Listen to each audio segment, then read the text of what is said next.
But I have a serious issue.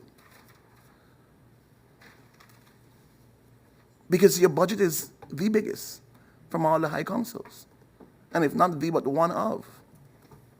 And if we do it in comparison to the work from the other councils, the work from the Integrity Chamber midgets in comparison. Again, 2 advices and 2 proposals from 2020 have been fully established. One on land, one on gifts, and then the good gentleman, Mr. J. Madam Chair, through you, said that they will continue, or they were looking forward to doing more investigations. More investigations in what? In what? What sparks the integrity interest to say that this needs to be investigated? More investigations in what?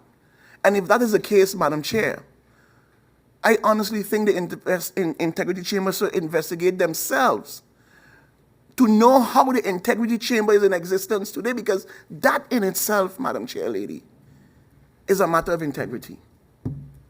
That in itself, how it was done, why it was done, the reason it was done. If the Integrity Chamber start on those grounds and really look into how it was done, then that's your history of the Integrity Chamber. No, it wasn't done by the people, not at all. No.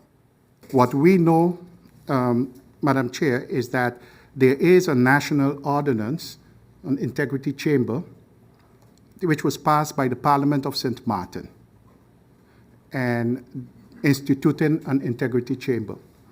And as far as I know, that makes it a St. Maarten legislation.